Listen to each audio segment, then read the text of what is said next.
Hola, bienvenidos a un nuevo encuentro Familia, Vida, Libertad.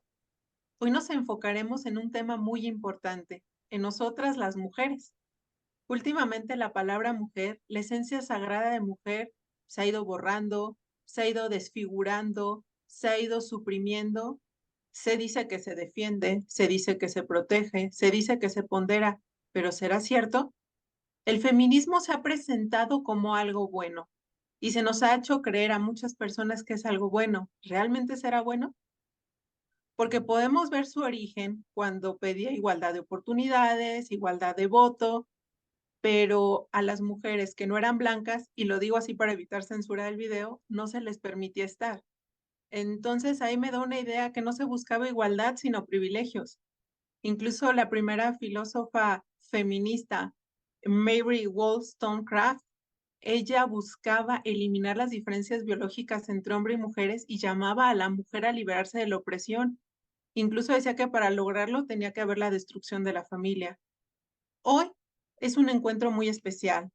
Hoy somos las mujeres actuantes que queremos hablar del feminismo, de algunos temas importantes, así como sus ejemplos. Tengo unas maravillosas mujeres conmigo que se las voy a presentar y que estoy contentísima de estar en el encuentro, que nos van a desvelar esos pequeños secretos, esos misterios quizá que ahorita nos han ocultado sobre el feminismo. ¿Ha traído algo bueno? ¿Ha traído algo malo? ¿Su origen era bueno pero se desvirtuó? Vamos a tratar algunos puntos importantes. Y bueno, desde España tenemos a tres maravillosas mujeres. Para empezar, tenemos a Fuencisla Casanova, que desde Madrid es nuestra portadora de Actúa Familia en Educación. Es licenciada en Derecho y Psicología. Trabaja como psicoterapeuta de orientación psicoanalítica desde hace más de 30 años. Dirige el programa de radio La Espada sobre psicoanálisis y la batalla por la defensa de los valores de la civilización judeocristiana. Fuencisla, qué gusto tenerte aquí con nosotros. Bienvenida. Muchas gracias, Caterina. Ha sido un placer estar aquí con vosotros. Gracias, Fuencisla. Y bueno, también tenemos a Nanda Agredano. Ella es desde Málaga, nuestra portador de Actúa Familia Provida. Ella es licenciada en Derecho, trabaja para entidades bancarias, casada, madre de 2 hijos.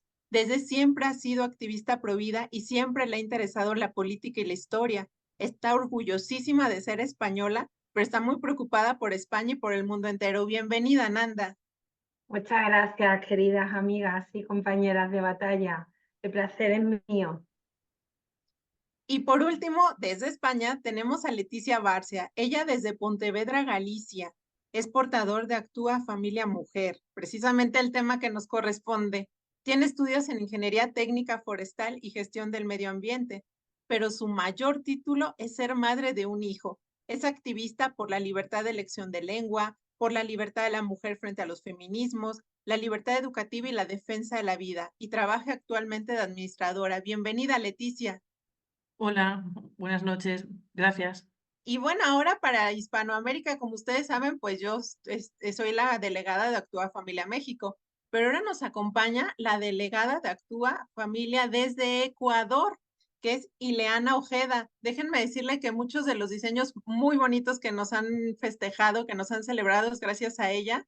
Ella nos ayuda mucho con los logos y con los diseños. Ella es comunicadora social, es esposa y madre. Está comprometida con respetar la vida desde la concepción hasta la muerte natural y con disentir con toda ideología contraria al bien común, la familia y la vida. Bienvenida, Ileana. Gracias, un gusto estar acompañadas de todos ustedes. Y bueno, como podrán ver, somos mujeres que tenemos diferentes estudios, diferentes vivencias, pero todas estamos unidas aquí por la defensa de la familia, de la vida, la libertad.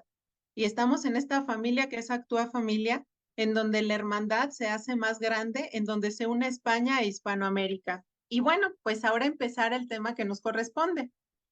Em, Algo muy importante para la sociedad es la familia. Como sabemos, la familia es el núcleo de la sociedad. Es lo que funda las sociedades. Cuando hay familias fuertes, las sociedades se vuelven fuertes, se crean comunidades fuertes y es muy difícil que lastimen, que ideologicen, que engañen a una comunidad fuerte.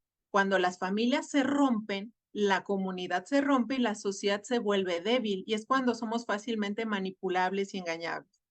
Bueno, veamos el feminismo. ¿El feminismo qué hará? ¿Ayudará a construir familias fuertes para crear sociedades fuertes? ¿O en realidad el feminismo está contribuyendo a la destrucción de la familia?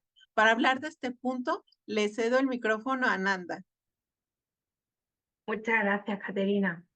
Pues el feminismo precisamente lo que está consiguiendo, por desgracia, y desde esa conocida filósofa feminista junto a Simone de Beauvoir y muchas otras que son menos conocidas quizás, pero que atacan la familia desde su esencia, han ido consiguiendo deconstruir, como dicen ahora los cursis, la esencia pura de la familia. ¿Por qué motivo? Pues porque ahora mismo le están llamando a familia a cualquier unión que no persiga tener hijos, es decir, que la especie se perpetúe, que no pueda tener hijos, por lo cual le está llamando familia a familias homosexuales o familias transexuales en las que uno ha cambiado de sexo y resulta que ahora está con el sexo contrario y se queda embarazado el varón y no es la chica. Bueno, hay una deconstrucción de la mera esencia de familia. ¿Cómo se ha ido consiguiendo esto? Pues diluyendo el concepto de mujer y el concepto de hombre. La definición pura y estricta de mujer y de hombre, hoy hay muchas personas que como le han apartado el criterio biológico, no son capaces de identificar qué es una mujer y qué es un hombre. Y por mucho que se empeñen quienes quieren destruir la familia, si no es una familia natural formada por un hombre y una mujer con posibilidad de procrear y por tanto de que se perpetúe la especie, eso finalmente en muchísimos casos está abocado al fracaso. Nuestro sistema natural, nuestra propia naturaleza, tiende precisamente a esa unión de sexos contrarios, pero compatibles. Eso por un lado. Después también el feminismo ha acabado con el amor, el romanticismo. Hoy en día hay muchos jóvenes que no se atreven a declararse a una chica, a ser corteses, a tener relaciones de noviazgo. No se atreven por el mero hecho de que se les está criminalizando por el hecho de ser varones, por el hecho de ser corteses, por el hecho de decir un piropo, criminalizando de tal manera que hemos llegado a que se vulnere la presunción de inocencia, que es un derecho fundamental sobre el que se asienta nuestro derecho. Esa presunción de inocencia vulnerada está haciendo que, por desgracia, haya muchísimas familias rotas, muchos niños con muchísimos traumas, que luego nos podrá contar seguramente con muchísimo mejor criterio que yo nuestra amiga Fuencilla como psicóloga, y niños que están traumatizados por la experiencia que están viviendo en su vida. Como decías, el núcleo esencial de la sociedad es una familia fuerte. Es a donde se acude cuando hay problemas. Es donde uno se ampara y se siente querido en todo momento y no juzgado. Al acabar con estos núcleos, lo que se está es consiguiendo que el individuo sea más individuo que nunca, se quede aislado y solo. Es la nueva lucha de clases. La nueva lucha de clases es lo que se está imponiendo hoy. Y es que hoy en día las mujeres, con esa necesidad que en algún momento yo nunca negaré, que en algún momento las mujeres se hayan visto verdaderamente mermadas en sus derechos de igualdad. Pero es que resulta que hoy en día no estamos viviendo en igualdad. Estamos viviendo como cualquier ismo, como cualquier fanatismo, que el feminismo lo es, estamos viviendo una cultura de imponerse por encima de los hombres, imponer su criterio, tener una presunción de razón y de sentido común por el hecho de ser mujer y todo lo contrario para el hombre. Esto también se está consiguiendo con el adoctrinamiento en las escuelas. Por desgracia, a los niños desde muy pequeños se les está hablando de una variedad de sexos, yo no digo género porque para mí el género es el literario, se les está hablando de una variedad de sexos que no existen realmente, que como decía al principio está separado de la biología y que por tanto esos niños se están encontrando desde muy pequeños con un batiburrillo enorme que les va a impedir en un futuro, y muchos de esos niños ya hoy en día son jóvenes adolescentes o que han pasado incluso a la adolescencia, les va a impedir sencillamente sentirse libres, sentirse queridos, seguir sus instintos y formar una familia como lo hemos podido hacer nosotros. Como ejemplo de esta deconstrucción de la familia en su esencia, te puedo poner la triste y muy reciente Ley de Familias de España, que se aprobó hace apenas una semana. Se aprobaron los trámites para iniciarlo ya ante nuestro Parlamento, en el que directamente el concepto de familia ha desaparecido. Las uniones de hecho de cualquier sexo tienen los mismos derechos que la familia, y que, por ponerte un ejemplo muy estrambótico, las familias numerosas dejan de llamarse familias numerosas para pasar a denominarse familias con necesidades de crianza especiales. Es decir, nos vamos a una tribu donde vamos a criar a los niños entre todos, como decía una ministra de España que lo dijo hace poco tiempo, que los niños no eran de los padres, y eso es lo que se está consiguiendo. Es familias con necesidades de crianza especiales. Este es el ejemplo que creo que ilustra este comentario que os realizo y esta exposición que os realizo de cómo se está atacando la familia, desde qué puntos, desde qué flancos y cómo se está consiguiendo. Gracias, Nanda. Y bueno, pues si la pregunta era si el feminismo ayuda o no ayuda a la familia, nos queda claro que el feminismo está contribuyendo a la destrucción de las familias y con ello está debilitando las comunidades y está haciendo también sociedades más débiles. Y bueno, ella mencionaba a Simone de Beauvoir y también tenemos a Shulamit Firestone, las dos que creían que el matrimonio era una opresión del hombre y se debía de abolir. Entonces, podemos ver desde la teoría, el feminismo va en contra de la familia. Y bueno, a mí me gustaría presentarles un ejemplo de México para que vean que no todo se queda en España. Y de acuerdo a las cifras del INEGI, el índice de matrimonios ha disminuido del 2012 al 2020, estamos hablando de 8 años, en un 43%, el índice de matrimonios en México. Y en contrapartida, el mismo INEGI nos dice que el índice de divorcios entre 2012 y 2022, o sea, 10 años, ha aumentado un 68%. Entonces estamos viendo que efectivamente se está acabando con el matrimonio y se está aumentando el índice de divorcios. Bueno, pues ya vimos que el feminismo no está ayudando a la familia, pero ¿qué pasa con el feminismo y el varón? ¿Qué sucede con él? Porque él es importante. Como yo dije, al principio, vamos a tocar un tema que es importantísimo, que somos las mujeres, pero los hombres también son importantes. ¿Qué pasa con el feminismo? Bueno, pues hemos escuchado las consignas de la guerra contra el patriarcado, los hombres nos oprimen, los hombres son privilegiados, los hombres nos maltratan, los hombres nos violan, los hombres nos matan, y también hemos hablado de la masculinidad tóxica. Por un lado, el hombre es el malo, el peor persona del mundo que ataca a la mujer. Pero las mismas feministas, por otro lado, dicen que no hay diferencias entre hombre y mujer. Como todas las teóricas feministas, filósofas feministas lo han dicho, eliminar las diferencias entre hombre y mujer. Entonces, ¿hay o no hay diferencias entre hombre y la mujer? ¿Esas son malas? ¿Realmente están contribuyendo a una opresión, como ellos dicen? ¿Qué sucede con el feminismo y el varón? Para esto vamos a dejar a Fuencisla, que con su experiencia de psicóloga nos lo va a explicar mejor. Con gusto. Es cierto, Caterina, que como dices, que hay una gran contradicción entre todos los postulados del feminismo. Y bueno, debe ser por mi profesión. A mí me gusta ir a las causas, al origen de los problemas.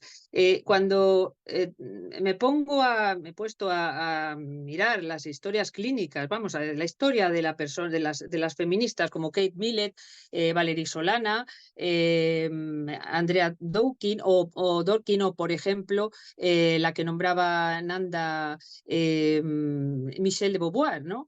Se ve que todas ellas tienen graves problemas mentales, que vienen de familias desestructuradas, que están atrapadas en el odio a sus padres. Por ejemplo, por Valerie Solanas es una mujer que su padre la violó. Su padre la violó y luego la violó su abuelo. En fin, es que, pero las demás lo mismo, ¿no? Entonces, son personalidades, por eso las grandes contradicciones en sus postulados, personalidades muchas veces son esquizofrénicas o son personalidades que son bipolares, ¿no? Tienen problemas de psicosis maníaco-depresiva, son personas muy enfermas. Entonces, todas las teorías y todo lo que plantean refleja precisamente toda esa problemática mental, ese odio a la familia, o sea, ese desprecio de la mujer, porque la mujer soportaba a ese hombre, ellas sufrieron malos tratos y abusos en su infancia, entonces se ve que eso es lo que rezuma.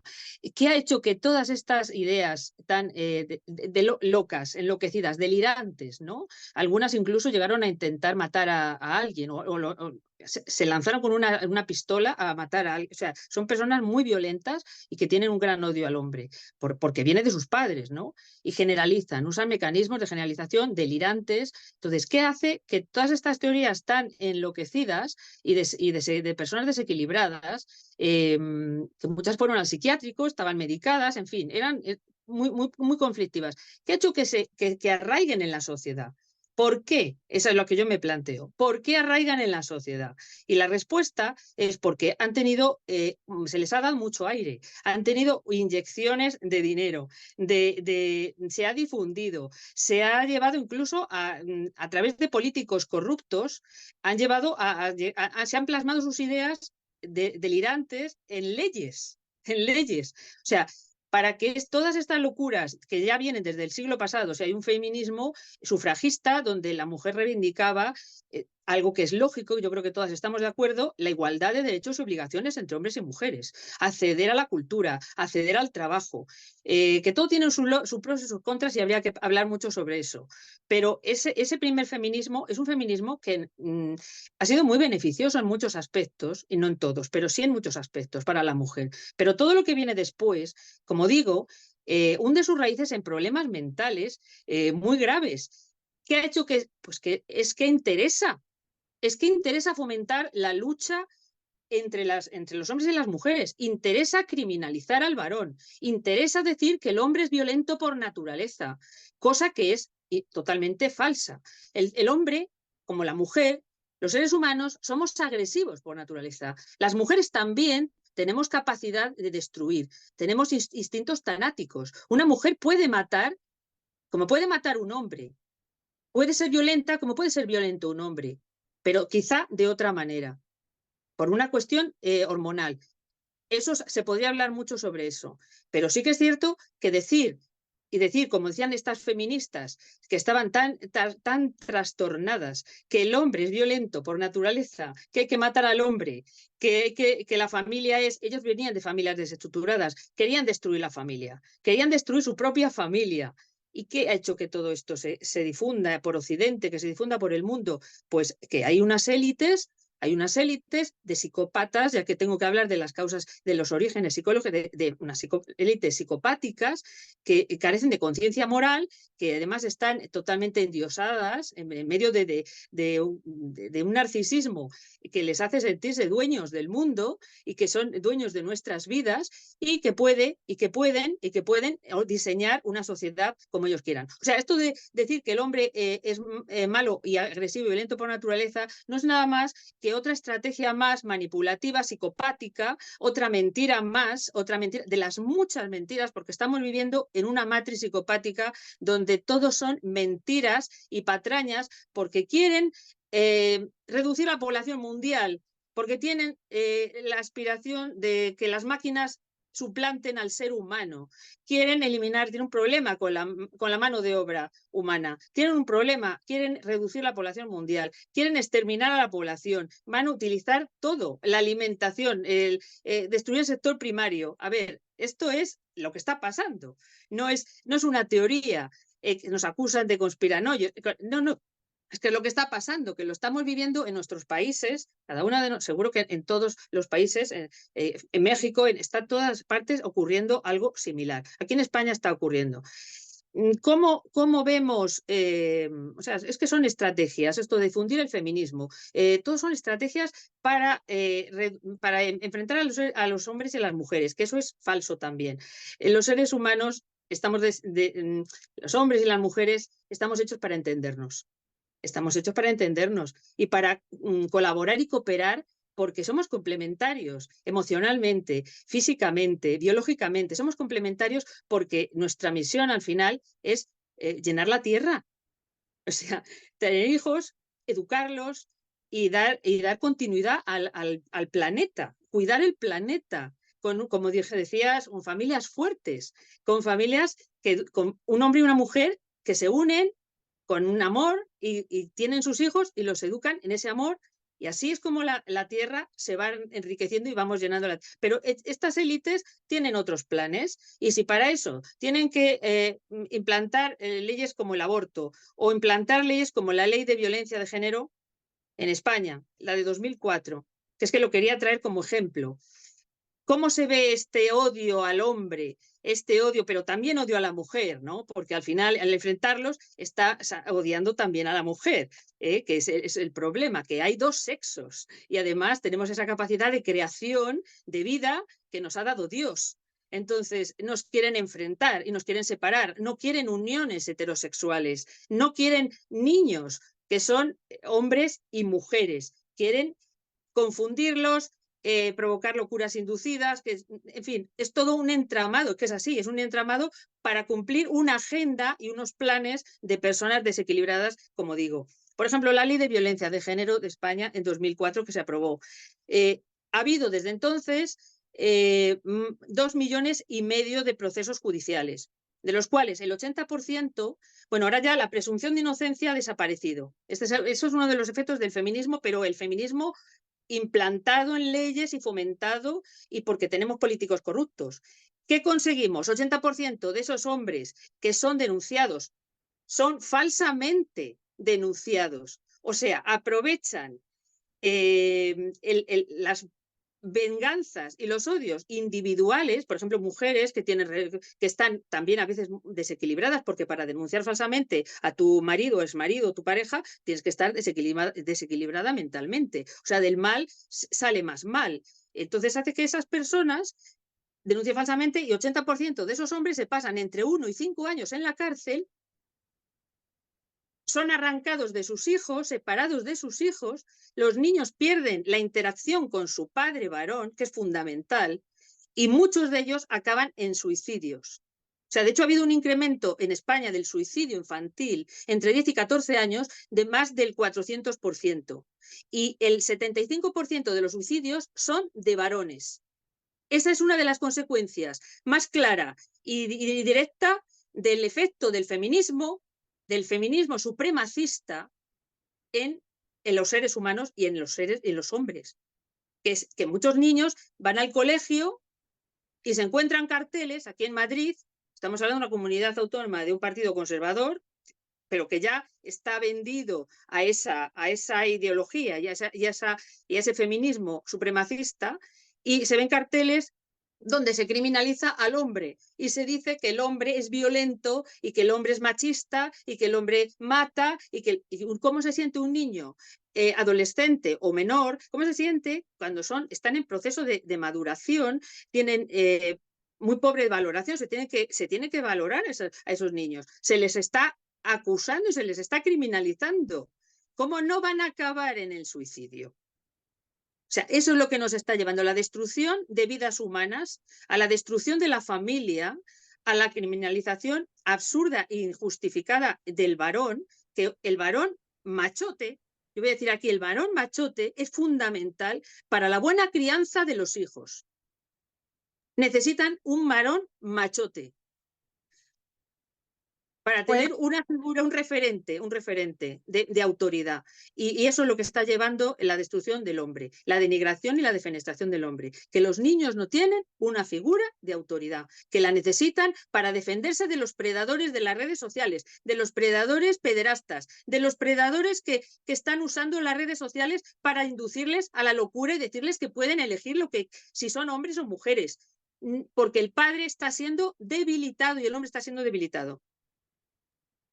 bueno, pues estamos viendo que efectivamente el feminismo no ayuda a los varones y Nanda nos dará otro ejemplo para reforzar este punto.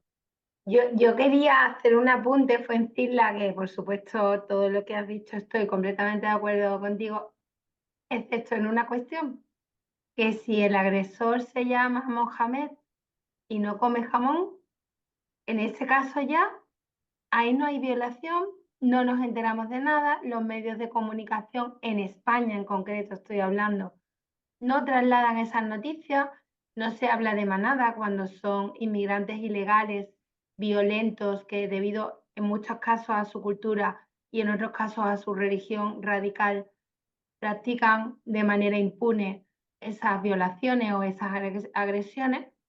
Eso sería una excepción muy peculiar de lo que supone un feminismo aquí, aplicado de una manera muy sui generis y muy selectiva. Y la segunda excepción fue en Cila con el tema de la ley del solo sí es sí, que resulta que los partidos más extremistas de izquierda en España lo que han venido es precisamente a reducir la pena que se impone, a reducir las valoraciones de las penas que se imponen a los delitos que antes llamábamos violación. Yo cuando estudié Derecho se llamaba violación, ahora son agresiones sexuales. Pues resulta que con la aplicación de esta ley, impuesta y exigida como condición a nuestro actual presidente para seguir siendo presidente, impuesta por el sector más radical de la izquierda, resulta que se les ha bajado la pena a los violadores y que partidos políticos que en España proponen la pena, pena permanente revisable para estos violadores, pues resulta que ha salido todo lo contrario y se les ha reducido y en muchos casos estamos viendo de una manera asombrosa para que veamos lo mal montado que está el feminismo, que como consecuencia de la aplicación de estas teorías delirantes, resulta que depende de quién sea el violador, es o no un hombre agresivo y peligroso, y depende de cómo se haya efectuado la violación, va a tener más o menos pena y que no se aplica por parte de estos partidos políticos que son radicalmente feministas y radicalmente están en la idea de la Agenda 2030, pues le ponen las penas cada vez más bajas a estos violadores. Es una cosa que está ocurriendo aquí en España en concreto y que quería apuntar porque me pareció importante. Sí, a mí me parece también muy importante y tienes mucha razón, muy interesante porque en realidad lo que se está haciendo, como digo, es utilizar, bueno, digamos, son estrategias de manipulación de masas, también se llama ingeniería social. ¿Qué quieren? Pues mezclar las razas, quieren vaciar o sea, desnaturalizar, vamos a ver si los expresar, desnaturalizar lo que es una nación con una identidad racial, religiosa, y convertirlo en otra cosa, en una sucursal del mundo musulmán o de... esa es mi opinión, esa es mi opinión. Están haciendo todo lo posible para desvirtuar y para desnaturalizar lo que es una nación, lo que es una patria, lo que es y todo lo que nos caracteriza y nuestra identidad como nación. Las leyes sirven, como digo, hay una élite que sirve esos intereses, o sea, que está impulsando esos en forma de leyes. El segundo caso, la ley del sí es sí, ¿no? La ley del sí es sí. Eso también va en la línea de la ONU. Estamos hablando de bueno, están parasitadas las instituciones internacionales como la ONU, la OMS y todos los satélites. ¿Qué ocurre? Que la ONU el año pasado emitió un informe donde decía que había poco menos que despenalizar la pederastia, la violación, bueno, que si había consentimiento, entonces están yendo por el camino del consentimiento. por el camino del consentimiento, ¿no? De quitar, despenalizar todos esos delitos y esas perversiones psicopáticas es que está claro, ¿no? Está claro que eso es lo que quieren, ¿no? Quieren abrirle la puerta a la maldad. Bueno, ya vemos de dónde viene el feminismo, es maldad, es maldad. Esas mujeres feministas eran mujeres que habían sufrido tanta maldad en su educación que, bueno, al final eran malas. Y algunas tenían que ir a la cárcel, otras, tenían que ir a la cárcel, al psiquiátrico, y estaban tremendamente enfermas. Y luego las élites es que están empeñados en destruir nuestra forma de vida, nuestra forma de organizarnos en naciones, que es antiquísima y que nos sirve, que es o la familia, que es una institución sagrada. ¿Por qué sagrada? Porque es la manera que tiene el ser humano de dar contención a sus pasiones. Entonces es una institución exitosa, y ahora nos quieren destruir, porque nos quieren controlar. Si tenemos una familia sólida y estable y estamos en una nación fuerte, ¿quién nos puede vencer? ¿Quién nos puede doblar? ¿Quién nos puede doblegar? Nadie puede. Entonces quieren acabar con las instituciones milenarias que han sido nuestro baluarte, nuestro sostén, para hacer de los seres humanos animalitos manipulables, desarraigados, que nos llevan por aquí, que nos llevan por allí, que no tenemos quien nos ampare. Familia al final es el último reducto donde ahí está tu padre, tu madre, tus hermanos, y tienes ese sostén. Entonces está claro cargarse la familia, cargarse las naciones y crear un mundo distópico donde quedemos pocos. No sé, ellos se quieren quedar, pues quizás sean ellos los que sobran. Bueno, pues retomando un punto, Fuencisla hablaba sobre el índice de suicidios de los menores por las situaciones tan tremendas. Yo quiero hablar ahora del índice de suicidio de los varones que han sido acusados falsamente. Y para ejemplo, Argentina, para que no vean que no nada más se trata de España, en Argentina en el 2018, Agustín, un joven de 18 años, imagínense, jovencísimo, fue acusado falsamente de abuso. Fue tal el acoso que recibió de tantas personas que terminó suicidándose. Y la muchachita que había dicho la acusación admitió que había sido falsa.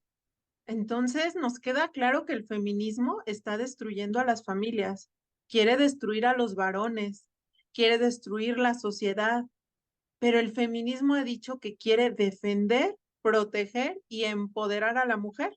Siempre ha dicho que es en pro de las cosas positivas para la mujer. Vamos a ver si eso es cierto. ¿Será cierto que el feminismo lucha de verdad por la mujer, por protegerla, por lugares importantes para ella, por lugares en los deportes, en la cultura, en el trabajo? ¿Realmente el feminismo está ayudando a la mujer o al contrario, la está borrando? Leticia, ¿qué nos puedes decir?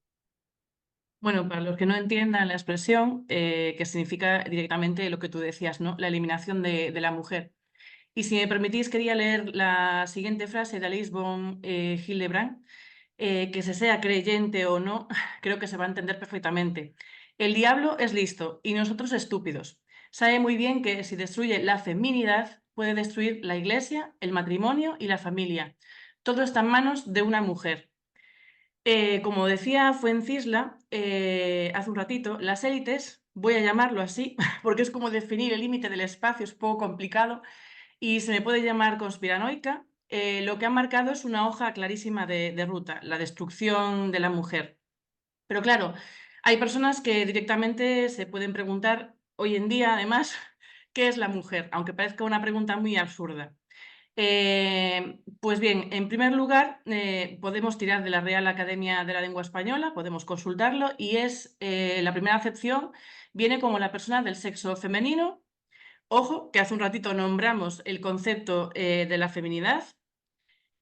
Otra podría ser esposa, pareja femenina habitual con relación al miembro de la pareja. Es otro de los conceptos que nombramos hace un momentito, ¿no? Nos vamos a la ciencia.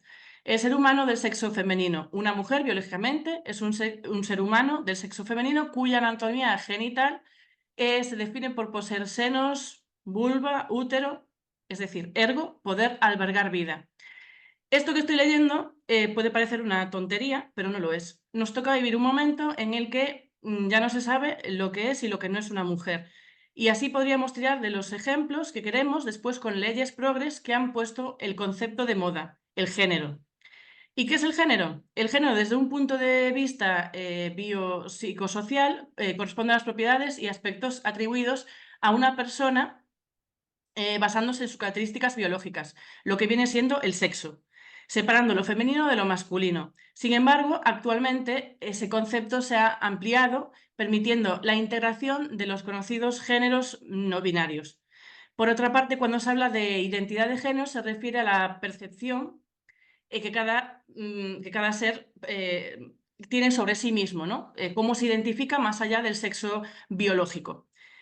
Que ahora viene la otra gran acepción, que es la autopercepción, ¿no? Aquí entrarían las sectas de adoctrinamiento, como creo que bien dijo Nanda, en los más jóvenes.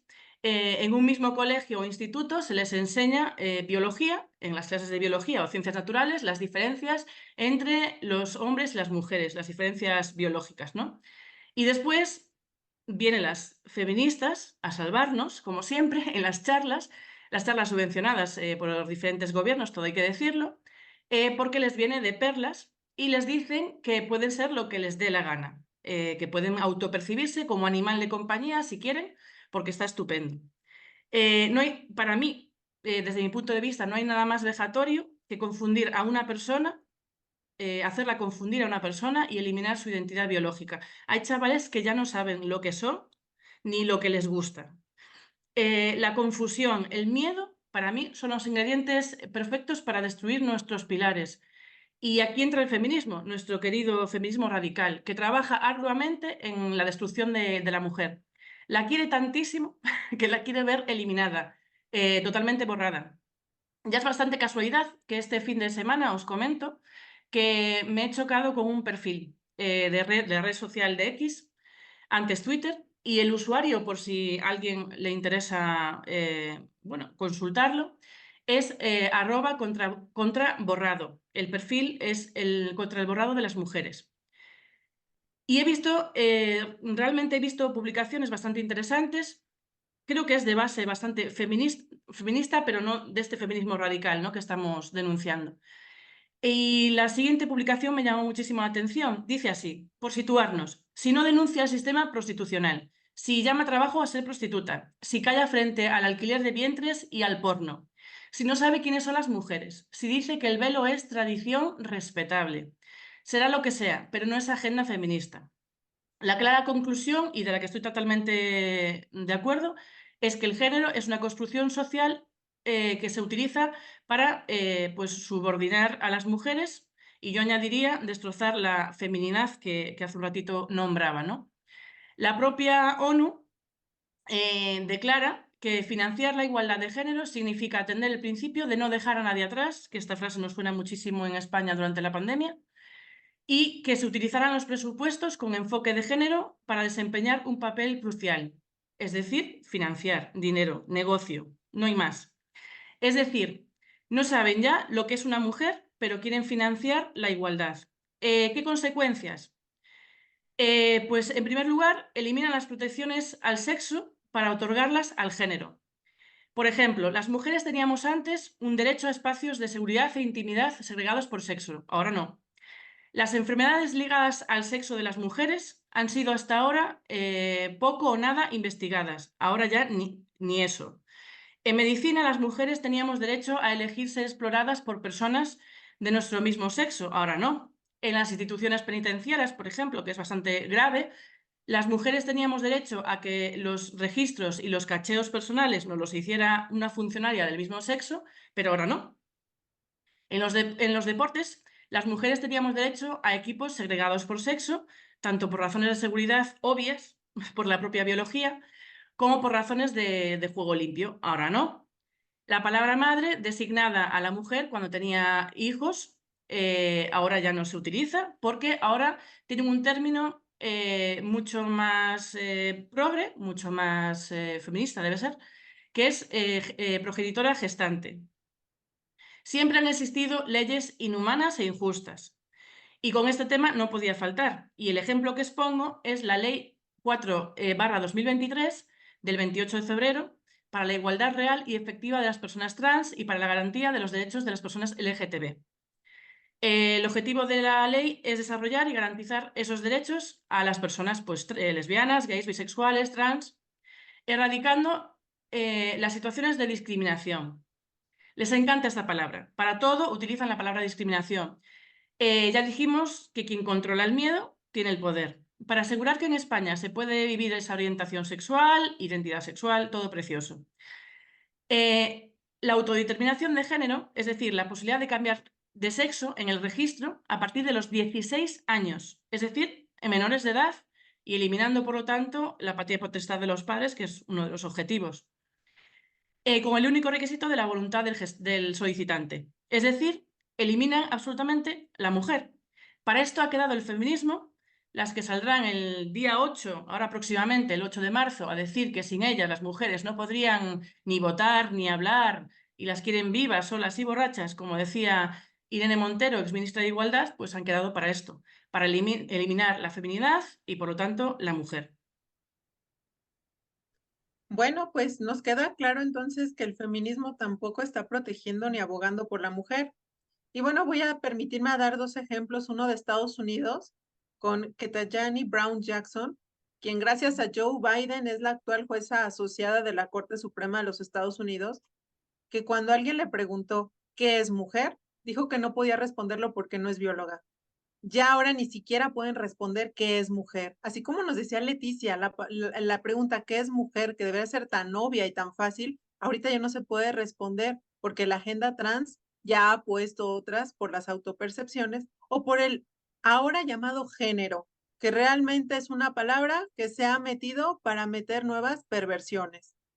Y bueno, en Malasia en el 2018, en un combate de artes marciales mixtas, estaba combatiendo un hombre biológico que se autopercibía mujer contra una mujer. Fue tal el golpe que le dio el hombre biológico que la mandó al hospital durante 3 meses y después falleció. Esto es lo que está sucediendo con el feminismo y con el que se llama borrado de mujeres, porque están desplazando a las mujeres, las están dejando fuera. Entonces retomemos, el feminismo está contribuyendo a destruir a la familia y a la sociedad. El feminismo está atacando al varón. El feminismo realmente no está protegiendo ni ayudando a la mujer, pero todavía nos falta tocar el peor tema. El feminismo está abogando por el aborto, que no es otra cosa que el asesinato intrauterino de forma violenta.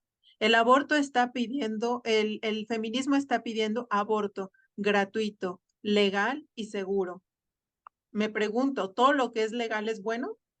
¿El aborto de verdad puede ser seguro? ¿Puede ser de verdad gratuito? Y desde Ecuador, Ileana nos va a dar luz sobre este tema. Hola, bueno, yo quisiera conectar al aborto con dos cosas, con la educación sexual integral, con la ESI, la vamos a conectar con el feminismo y termina esto en un negocio. Ese es el punto de vista en que lo... Estoy leyendo un libro en este momento de Pablo Muñoz Iturrieta, justamente hablaban de este tema y me pareció muy interesante transmitir lo que he leído en su libro. Él comienza remontándose sobre principios de los años 20 en Estados Unidos, cuando había unas pandemias muy graves de enfermedades de transmisión sexual, las conocidas ETS, que en especial eran la sífilis, la clamidia y la gonorrea, donde habían muertes en muchas familias. A veces podían morir hasta 5 hijos dentro de una familia, y también se consideraba que estas enfermedades podían causar un 30% hasta la ceguera. Entonces, en la Primera Guerra Mundial, cuando los chicos fueron, ¿no?, a la guerra y se libraron de sus familias, tenían toda la libertad, se decía que ellos tenían una necesidad sexual que tenía que ser saciada, ¿no? Eran hombres. Así que la mitad de los soldados adquirieron estas ETS graves y muchos de ellos morían incluso en las trincheras gracias a la sífilis. Entonces el país dijo, bueno, pues hay una crisis de seguridad nacional y esto tiene que producir algo bueno para protegerlos. Así que la educación sexual pública en Estados Unidos va porque es lo que se necesita, ¿no? Pero se decía en ese entonces que se comenzó a discutir algo, que había un doble estándar sexual. Si se decía que la mujer perdía su virginidad, pues como se la amonestaba, eso no era justo, y el hombre, en cambio, como tenía su necesidad sexual, que no podía ser contenida con el voto del matrimonio, pues él sí tenía el derecho de hacerlo. En ese momento podemos decir que el Servicio de Educación, de Salud Pública comenzó a distribuir unos folletos donde se centraba en la abstinencia. Eso fue lo primero que él dijo, porque lo lógico es que si tengo una enfermedad, vamos a tratar de evitar los riesgos de contraer esa enfermedad. Así que eso fue lo que hicieron. Hacían unos folletitos donde decían que tengan la abstinencia hasta el matrimonio, que estaba en riesgo la salud pública, la seguridad nacional. Se mostraban los defectos congénitos con los que nacían los niños de madres que tenían sífilis. Y pues de esta manera también se trataba de evitar que los esposos fuesen a burdeles y contagiaran a sus esposas. Así que se formó una conciencia de restricción sexual y se pensaba que también tenía otros efectos positivos en otros males sociales como el alcoholismo, la prostitución y la inestabilidad familiar. Sin embargo, después de todo esto, siempre hay una persona que viene con una idea progresista, aunque en ese entonces tal vez se lo llamó una idea diferente, ¿no? Una propuesta diferente. Y se decía que la expresión sexual no debía ser limitada por el matrimonio, que si el hombre podía disfrutar libremente del sexo, pues la mujer también. Por este grupo, ¿no? El feminismo tomó un carácter un poco más radical y con la voz y el pensamiento de Margaret Sanger, la fundadora de Planned Parenthood, esta entidad abortista que es la más grande del planeta, dio inicio a la primera revolución sexual en 1920. O sea, no me imaginé que era algo tan antiguo, pero ya en la década del 20 teníamos esto. Esta corriente feminista abogó porque las mujeres puedan disfrutar del sexo, pero sin la preocupación del embarazo. Entonces, para conseguir esto, había que financiar la píldora. Entonces, ¿qué se hace? Se recluta a un investigador de esteroides, que era Gregory Pincus, que realiza muchos experimentos mortales, especialmente en Puerto Rico, Haití y México. Porque, bueno, con mujeres especialmente presas que eran prostitutas o que estaban internas en entidades psiquiátricas, para ver cómo lograr prevenir la ovulación, ¿no? Ahora la pregunta es, ¿por qué esto no se hizo en Estados Unidos? Claro, porque hubieran ido a la cárcel, ¿no? Y se usaron mujeres en otra situación social. Sanger conocía bien los efectos del sexo casual. Sin embargo, ¿por qué se insistió en esto? Porque esto encajaba perfectamente en el plan marxista de subversión sexual promulgado por los posmodernistas y el feminismo radical. Por eso Planned Parenthood siempre ha abogado por los derechos reproductivos y también por la educación sexual, que ahora llamamos la educación sexual integral, para adoctrinar a las nuevas generaciones. Así se disfraza esta política de muerte como derecho y como educación. Ya en los 60, este libertinaje sexual trae una sorpresa, el VIH. En ese momento, el presidente de Estados Unidos, Ronald Reagan, optó por programas que promovían nuevamente la abstinencia. Entonces, aquellos que eran promotores de la abstinencia respiraron y dijeron, bueno, esto sí realmente va a prevenir estas muertes. Pero, como siempre sucede, los programas de abstinencia tenían presupuestos muy bajos para ser promovidos. En cambio, los que distribuían los profilácticos tenían presupuestos mucho más altos. Se seguía insistiendo en el, entre comillas, sexo seguro. Y quien distribuía estos profilácticos era Planned Parenthood, ¿no? Entonces, estas instituciones que son realmente financiadas por los gobiernos, como Planned Parenthood, lo que hacía era que facturaba por las píldoras y facturaba por los profilácticos, ¿no? Pero hubo algo muy interesante que acabo de verlo en este libro, que hay una señora que fue una exdirectora de Planned Parenthood que se llamó Carol Everett, y esta directora confiesa que muchos de los preservativos que se entregaron en colegios intencionalmente estaban en mal estado. ¿Para qué? Para que ocurrieran los embarazos y la mujer regresara embarazada a Planned Parenthood y se dé el aborto. Entonces se entiende el negocio redondo donde se utiliza a la mujer como un objeto de negocio. No es un ser humano, es una cosa. Ella y lo que tiene en el vientre. Y todos sabemos lo que sucede también con las criaturas en este tipo de clínicas. Pero bueno, también el VIH, el SIDA, también fue la excusa perfecta. Ahí sí, dijeron, ahora sí se necesita la educación sexual en las escuelas, se la necesita, la abstinencia no. Lo que necesitamos es el sexo seguro y el sexo seguro se consigue con los profilácticos, así que vamos a regalar en todas las escuelas los preservativos. Hoy vemos que los promotores de la educación sexual, que se hacen llamar a sí mismos progresistas y luchan por los derechos sexuales de los jóvenes y de los niños, tal y como estaban diciendo hace poco, es verdad, existen estos documentos del 8 de marzo de la Corte Internacional de Juristas promovidas por la ONU, que abogan dentro de sus principios. Uno de ellos, el más vergonzoso, es el de consentimiento justamente para el sexo, ¿no? En los niños menores sin límite de edad. Y muchas cosas más. Se promueve que se elimine la penalidad para la prostitución, la penalidad para el adulterio, la penalidad para muchísimas cosas. Finalmente, estos argumentos de abstinencia que se promueven, estos argumentos contra la abstinencia son los mismos que iniciaron en el siglo XX. Es decir, son falsos y son mortales, porque eso lo demuestran las cifras aterradoras del SIDA y las ETS para el 2021. ¿Cómo es posible que con tanta evidencia de que es un fracaso se siga promoviendo la educación sexual integral? Porque estos grupos han insistido tanto y ellos son voces predominantes tanto en la política, en los medios de comunicación y en la educación. Tienen todo ese poder. Pero lo extraño es que cuando ocurrió en el 2014 el brote del ébola, se decía que la manera de no contagiarse era evitar los riesgos, no estar cerca del cadáver. Cuando en el 2020 tuvimos esta pandemia terrible, se decía que la manera de evitar riesgos era encerrarnos todos, sanos, enfermos, y no tener contacto humano. Pero cuando hablamos de las ETS, no se dice que evitemos los riesgos. Se dice, lánzate porque te mando estas opciones que ninguna es 100% segura, sino la abstinencia.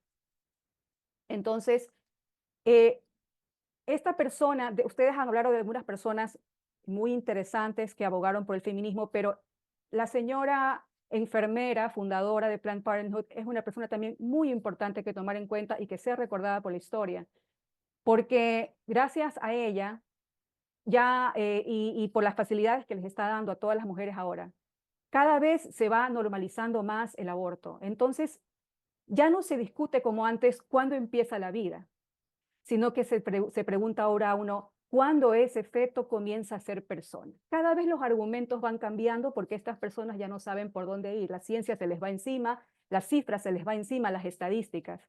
Entonces, ahora también se dice que todo depende de si el embarazo es deseado o no es deseado. Es decir, sentimientos. ¿Lo quiero o no lo quiero?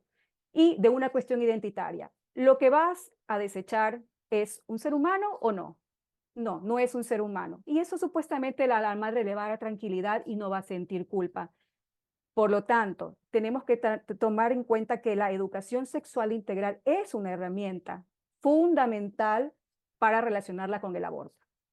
Es indiscutible.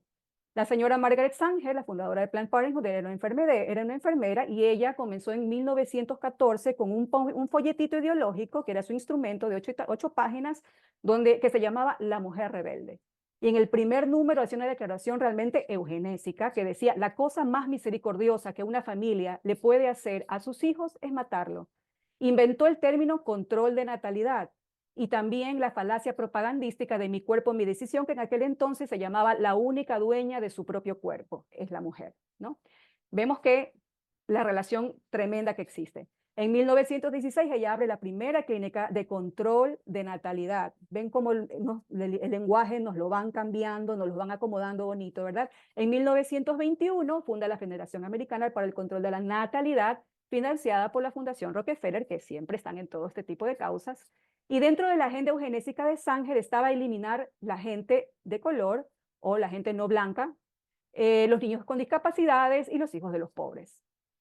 Sobre eliminar a la gente que no es blanca, Planned Parenthood logró que el plan de salud de Obama del 2012 fuese retomado por Biden en el 2021 y cubriera las comunidades racializadas. Para eliminar discapacitados eso es algo muy común ahora. Entonces, aquellos chicos que nacen con síndrome Down tienen unas estadísticas terribles en algunos países. En Estados Unidos es el 67% de los niños abortados. En España es el 95%, en Dinamarca el 98% y en Islandia es el 100%. Entonces, eliminar a los pobres también es un argumento de desigualdad económica. Por eso el aborto tiene que ser gratis y es parte de nuestra Agenda 2030. Dentro de las falacias para el aborto hay muchísimas. Aquí en el Ecuador se aprobó el año pasado con la falacia, una de tantas, la de la violación, ¿no? Pero me encontré un artículo interesante que dice que en México hay una estadística que dice que solamente el 2.2% de las mujeres que han sido violadas llegan al estado de preñez. Por lo tanto, el argumento, una vez más, es una falacia, realmente es utilizar, como todos sabemos, a una persona en una desgracia para aceptar otras cosas, como acaba de ocurrir también en el Ecuador con la eutanasia, usan un solo caso y en cuestión de un mes se aceptó la eutanasia, ¿no? Siempre es lo mismo. Así que dentro de los argumentos nos vamos a encontrar con muchísimos argumentos y cada vez que se les rebate a estos grupos uno, se les cae al piso y sale uno nuevo y todos son insostenibles. Esto es lo que realmente da pena. Hubo un estudio muy interesante que hizo una fundación que se llamaba la Fundación Guttmacher, dependiente también de Planned Parenthood, y donde publicó unas estadísticas sobre abortos realizados por esta institución y se encuentran razones totalmente distintas a la que apelan actualmente, que dicen que es por la salud de la madre, que si no aborta moriría. El 74% decía que tener un hijo interfería con la educación, con el trabajo, con la capacidad de cuidar a las personas dependientes. El 48% no quería ser madre soltera o porque tenía problemas en la relación. Casi el 40% dijeron haber decidido no tener más hijos. El 30% no estaban listas para tener un bebé. Pero menos del 1% dijo que era por deseo de los padres o por la pareja. Que ese es otro argumento también bastante promulgado. Las más jóvenes decían que no estaban preparadas para ser madres, las mayores decían que tienen otras responsabilidades con el trabajo, con cuidar a personas en su hogar, pero ni un caso habló sobre la salud de la madre. Cuando se habló de la palabra salud, no se refería a la madre. Estas mujeres hablaron sobre la salud fetal. Les preocupaba que el bebé naciera con alguna anomalía, si no iban a tener ningún tipo de cuidado prenatal. Eso era realmente lo que les preocupaba. Entonces, el informe de Guttmacher admite que la gran mayoría eligen que abortan por un embarazo no deseado y no por preocupaciones de salud de la madre o del feto, que es algo mínimo. Entonces, son falacias como estas, vamos a encontrar muchísimas.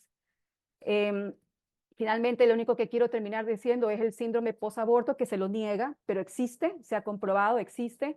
Se les dice a las chicas que van a abortar que solo es una cirugía, que es una cuestión que esto es importante porque es una cuestión de salud, pero nunca se les dice qué beneficios le va a traer el aborto. Encontramos muchas cosas negativas, pero no hay un solo estudio que diga qué es lo bueno que le va a traer. ¿O qué te dijeron en esa clínica cuando ibas a hacer esto? ¿En qué te iba a beneficiar? No hay nada. Las abortistas evitan las discusiones racionales y se cierran en postulados falsos. Dicen que la mujer tiene derecho de decidir sobre su propio cuerpo, que las mujeres, pero las mujeres que han abortado dicen otra cosa, ¿no? Y muchas de ellas caen en estos síndromes que las hacen recaer en problemas muy graves como dependencia de estupefacientes, alcohol, ¿no? Drogas, incluso la psicosis. Son cosas muy graves, pero no se dicen ni se van a decir. Dicen que todas esas circunstancias se deben a que el aborto es ilegal y la mujer se pone muy triste y deprimida por ello. Pero en el 2011 Priscilla Coleman publicó un metaanálisis más completo hasta hoy hecho, con 22 estudios y 36 artículos científicos que involucró a más de 800,000 mujeres y demostraba que se incrementaba el riesgo de lo siguiente: 8% de ansiedad, 35% de tendencias suicidas, y si hay problemas mentales persistentes en esa mujer, con el aborto aumentan. Dicen que el aborto no es tan malo y los que niegan que hay un trauma no han podido demostrar ningún beneficio para la salud mental de las mujeres que abortaron frente a las que dieron a luz. El síndrome existe, aunque se oculte, y también se puede superar con terapia, pero quisiera saber si todas aquellas madres que han pasado por ello, que han ido a un lugar a abortar a su hijo, han tenido la posibilidad de superar este síndrome y teniendo la capacidad económica para todas estas terapias. Bueno, pues efectivamente el aborto no tiene nada de terapéutico, no cura nada, no ayuda en nada, realmente es una cosa destructiva que trae muerte. Y como yo preguntaba al inicio de este bloque, si todo lo legal es bueno, pues la respuesta es que no. Fue legal el nazismo, fue legal la esclavitud y no por eso es bueno. Tampoco es gratuito. Planned Parenthood en su página, para que vean, ustedes hagan un estudio, métanse a la página de Planned Parenthood y ahí pueden ver cuánto cuesta cada aborto, no es gratuito. Y si se les dice que es gratuito es porque se está pagando con el dinero de los contribuyentes de los países. Seguro, tampoco es seguro. Podemos ver el caso del 2021 cuando se aprobó la ley de interrupción voluntaria de embarazo en Argentina, cuando María del Valle, una joven de 23 años, activista precisamente por el aborto seguro, legal y gratuito, tuvo un aborto con misoprostol y a los 4 días murió por complicaciones del mismo, entonces no es seguro. En el aborto lo que es seguro es que se muere el niño y lo que es seguro es que va a traer secuelas para la madre. El aborto es un asesinato intrauterino de forma violenta y tiene que quedar clarísimo. Y cuando algo es legal, se cree que es bueno. En el 2007 se legalizó el aborto en Ciudad de México y para el 2018 aumentó un 279% los abortos. Cuando algo es legal, parece ser bueno y aumenta. Y bueno, esto es la situación que tenemos en Hispanoamérica, de Ecuador, de México, pero Nanda nos quiere dar algún punto sobre lo que está sucediendo ahora en Europa. Ay, muy breve, pero creo que debemos mencionar lo triste, la triste noticia de París, de Francia, perdón, donde se ha incorporado como derecho constitucional el aborto. Hay un refrán nuestro que dice que cuando las barbas de tu vecino veas cortar, ponga las tuyas en remojo. Y me temo muy mucho que en España no tardaremos mucho. Y Dios quiera que a Hispanoamérica no llegue tan rápido, pero es la tendencia. Se quiere además incorporar como derecho fundamental protegido, gratuito y hasta cualquier momento. El tema de los plazos se irá diluyendo y será pues ya un infanticidio. Y sí quería recordar muy brevemente que estamos en plena campaña de los 40 días por la vida. Estamos rezando en muchísimos puntos del mundo por la vida, por los bebés abortados y para que las madres no se tengan que ver abocadas a ella. Quería hacer una mención especial porque es una campaña milagrosa y preciosa donde se demuestra que hay muchísima gente que defiende la vida y sale a la calle, no se queda en casa. Muchas gracias por tu exposición, Ileana, me ha encantado, ¿eh? Bueno, y antes de pasar a otra parte, me parece súper importante hablar del síndrome posaborto, que poco se habla y mucho se niega. Y teniendo aquí a nuestra psicóloga Fuencisla, pues aprovechamos y le preguntamos, ¿cierto o falso las secuelas después del aborto? ¿Cuál es la realidad? Ahorita Fuencisla nos va a compartir esta información que es realmente muy importante. Es cierto que hay secuelas, Caterina, gravísimas después de la... Y también es cierto, por ejemplo, que aquí en España, en las clínicas abortivas, en los abortorios, no se informa, a pesar de que el Tribunal Supremo lo ha exigido, no se informa a las mujeres de esas secuelas que van a tener sí o sí, si abortan. No solo secuelas psicológicas, que les puede llevar incluso al suicidio, depresión, psicosis, como dijo muy bien Ileana, ansiedad, grandes sentimientos de culpa, cambios en la conducta con los hijos, abortos de repetición, que pueden llegar a tener 3, 4 abortos para intentar reparar, pero nunca pueden llegar al final porque siempre les tienen una nube negra que les impide de aceptar la vida, aceptar esa vida que viene, que está allí. Y también efectos y secuelas físicas, el cáncer de cervix, el cáncer de útero, el cáncer de mama, diabetes, problemas cardiovasculares. O sea, sí o sí, la mujer que aborta, o sea, no solo que no es seguro ir a una clínica, sino que sí o sí va a salir enferma y enferma de por vida. Eso es lo que va a ocurrir a una mujer que aborta. Por lo tanto, está siendo muy manipulada y yo creo que es muy importante seguir luchando, incidiendo y difundiendo todo lo que tiene que ver con las secuelas y con los efectos dañinos para la mujer, físicos y psíquicos, que tiene el aborto. Muchas gracias, Fuencisla. Pues bueno, hicimos un pequeño recorrido de algunos puntos en donde el feminismo está y bueno, nos queda claro que el feminismo destruye y el feminismo mata. El feminismo desde sus orígenes era para buscar privilegios. Como yo les decía al principio, desde sus orígenes excluían a las mujeres que no eran blancas. Desde sus orígenes, las primeras pensadoras del feminismo, como la inglesa Mary Wollstonecraft, era destruir las diferencias entre hombre y mujer, es decir, borrar a la mujer, era destruir a la familia. El feminismo es una ideología que nace para privilegios, que nace mala y cada vez ha estado peor. Hicimos un recorrido hasta llegar a que las propias madres pidan el asesinato de sus hijos mediante el aborto. Entonces, es muy tremenda esta situación y yo quiero hacer un llamado aquí a todas las personas de buena voluntad que se han sumado a algunas campañas como el Día Sin Mujeres, la celebración de este tipo de cosas, que analicen qué están celebrando. Nos lo venden como algo bueno, pero no es bueno. Hay que analizar qué celebro. Hay que analizar por qué hago lo que hago o por qué dejo de hacer lo que debo de hacer. Hay que investigar. Hay que ser más analíticos antes de sumarnos a cualquier campaña. Por ejemplo, yo siempre digo, femenina sí, feminista jamás. Y eso no me hace menos mujer. Yo aquí estoy con mujeres valiosísimas que están de mi mismo lado, que han logrado cosas que son exitosas, que son felices, que son capaces. Tampoco necesitamos que nos empoderen, porque empoderar es recibir un poder externo. Nosotras ya nacimos poderosas y capaces, y somos capaces, somos femeninas, somos valientes, somos guerreras, y lo hacemos a partir de nuestra feminidad. No necesitamos emular o tratar de imitar al varón para ser guerreras. Nosotras somos guerreras dentro de nuestra esencia femenina, porque las mujeres somos sagradas, los varones son sagrados y nuestra esencia femenina la tenemos que rescatar. Por lo que ahora invito a este panel maravilloso de grandiosas mujeres, bellas por fuera y por dentro, que nos den acciones concretas, porque no nos queremos ir con este mal sabor de boca de estas situaciones tan tremendas. Acciones concretas, cómo potenciar esta esencia femenina, cómo defender realmente a nosotras, las mujeres que somos sagradas. Fuencisla, ¿qué nos puedes decir?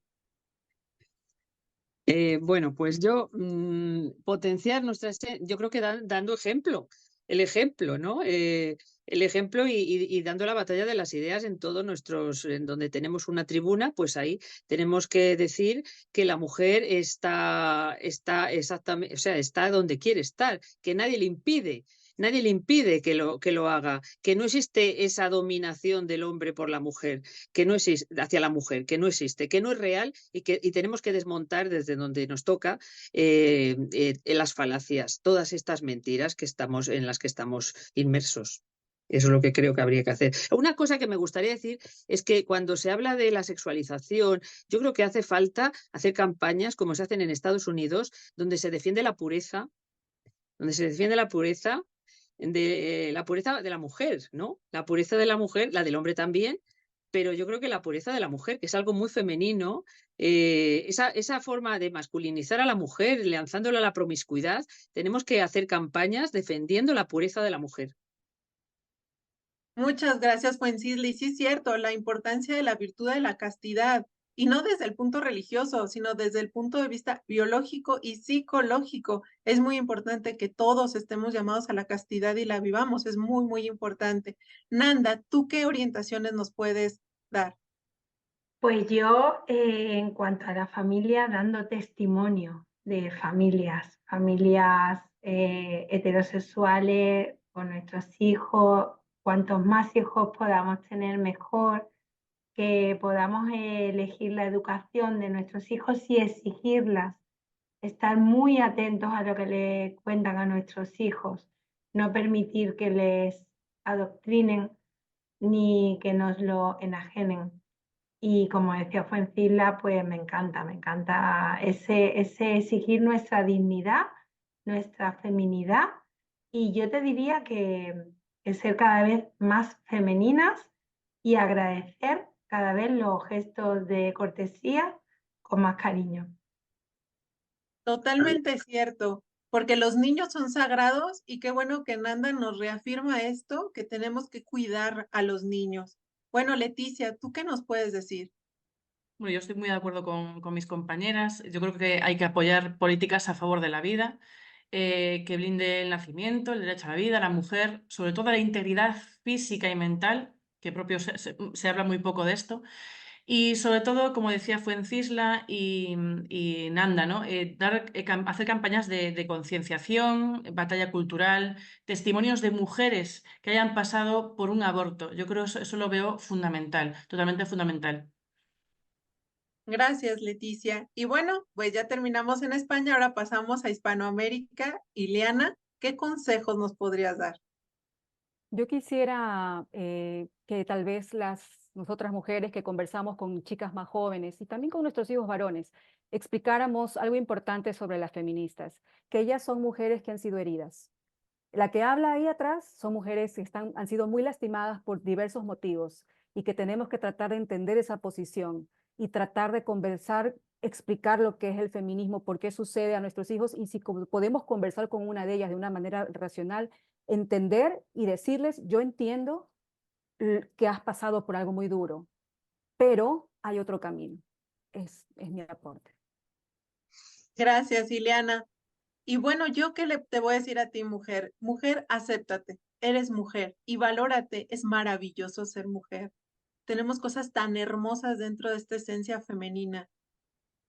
Poténcialas, sé feliz. Y tú, varón, tú, hombre, tú eres más fuerte que nosotras, pero eres más fuerte que nosotras para protegernos, para cuidarnos. Nunca abuses de ese poder.